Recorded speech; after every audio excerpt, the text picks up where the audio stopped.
तुलसी में घर का ऐसा जल भूल कर भी मत जाना, नहीं तो पूरा घर कंगाल हो जाएगा। घर में घोर गरीबी छा जाएगी। एक बार माता पार्वती ने भगवान शिव से पूछा, स्वामी आपने मुझे अनेक प्रकार की पूजन विधियां बताई हैं, परंतु मुझे ये जानना है कि तुलसी माता की पूजा में किस प्रकार का जल चढ़ाना उचित नहीं है। भगवान शिव मुस्कुराते हुए बोले, हे पार्वती, तुम्हारा प्रश्न बहुत ही महत्वपूर्ण है। तुम्हारा ये प्रश्न संपूर्ण मानव जाति के लिए कल्याणकारी है। तुलसी माता का पूजन अत्यंत पुण्यकारी है और इसका महत्व बहुत ही विशाल है, परंतु उनकी पूजा में एक प्रकार का जल कभी नहीं चढ़ाना चाहिए। साथ ही कौन से दिन तुलसी माता को जल नहीं चढ़ाना चाहिए, मैं तुम्हें इस विषय में एक कथा सुनाता हूँ।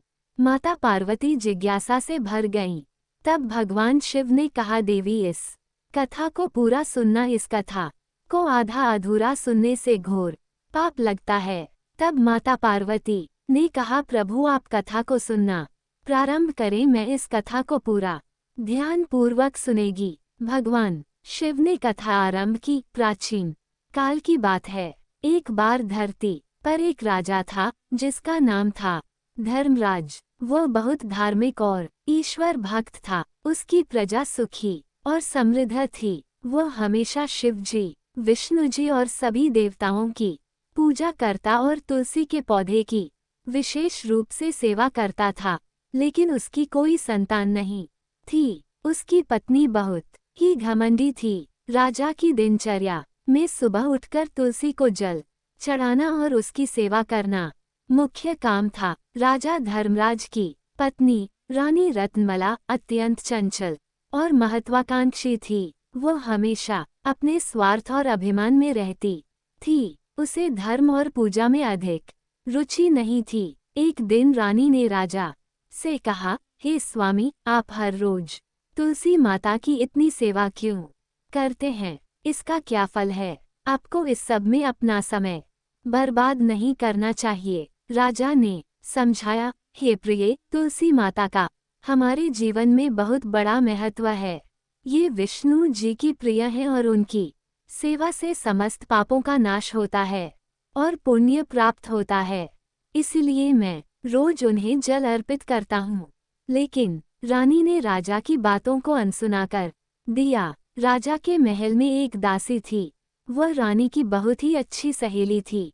उसने एक बार रानी से कहा, अगर रानी तुम माता तुलसी की पूजा सच्चे मन से करोगी तो तुम्हें संतान का सुख अवश्य प्राप्त होगा। लेकिन रानी ने दासी की बात को भी अनसुना कर दिया। कुछ दिनों बाद रानी ने सोचा कि वह स्वयं भी तुलसी माता को जल चढ़ाएगी ताकि उसे भी पुण्य मिले और संतान का सुख प्राप्त हो।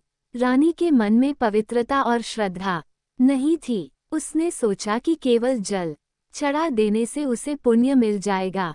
रानी ने जल का पात्र लिया और तुलसी के पौधे के पास जाकर उसे जल चढ़ाने लगी। परंतु रानी ने जिस जल से तुलसी को सींचा था वह अशुद्ध था। दरअसल उसने जो जल चढ़ाया था वह उस पात्र में था जिसमें उसने अपने स्नान के लिए उपयोग करती थी, जिसमें साबुन और अन्य अपवित्र वस्तुएं मिली हुई थीं। उस जल को चढ़ाते ही तुलसी माता का पौधा सूखने लगा और सारा वातावरण दूषित हो गया। तभी भगवान विष्णु प्रकट हुए और बोले, हे रानी, तुमने बड़ी भूल की है।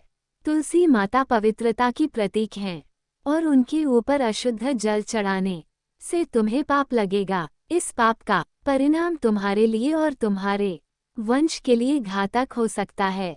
रानी रत्नमला को अपनी भूल का एहसास हुआ और उसने भगवान विष्णु से क्षमा याचना की। भगवान विष्णु ने उसे क्षमा करते हुए कहा, तुम्हारी मंशा बुरी नहीं थी, परंतु अशुद्ध जल को तुलसी को अर्पित करा तुमने बड़ी गलती की है। इसलिए भविष्य में ये ध्यान रखना कि तुलसी माता पर केवल पवित्र जल ही चढ़ाया जाए। तुलसी माता का पूजन हमेशा श्रद्धा और पवित्रता से किया जाना चाहिए।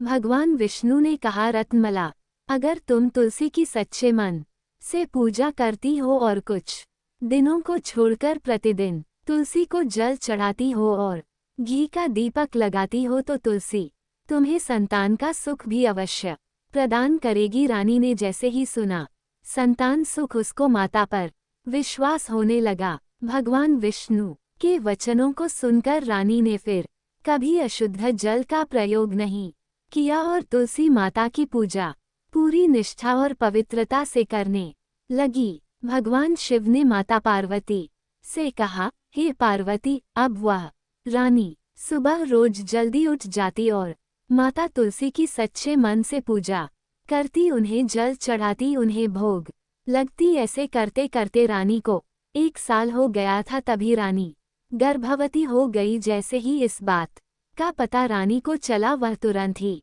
राजा के पास दौड़ी चली गई। राजा ने जैसे ही यह समाचार सुना, राजा बहुत ही खुश हुआ। उसने रानी से कहा, ये सब माता तुलसी की कृपा से ही हुआ है। कुछ ही दिनों बाद रानी को पुत्र की प्राप्ति हुई।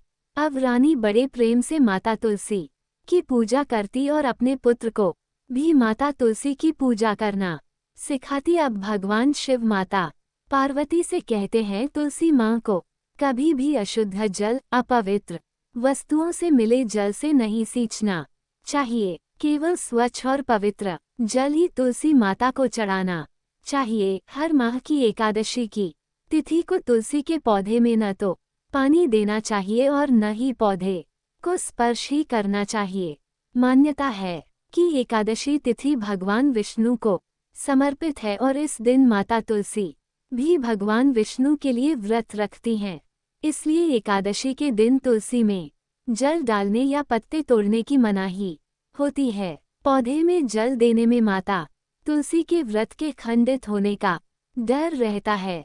दोस्तों, तुलसी के पौधे को हर रोज जल देने और पूजा करने का विधान है, लेकिन धार्मिक मान्यताओं के अनुसार रविवार और मंगलवार के दिन तुलसी के पौधे को जल नहीं देना चाहिए और न ही तुलसी के पौधे को छूना या पत्ते तोड़ने चाहिए। भगवान विष्णु को तुलसी बहुत ही प्रिय है और रविवार के दिन माता तुलसी भगवान विष्णु के लिए निर्जला व्रत रखती हैं।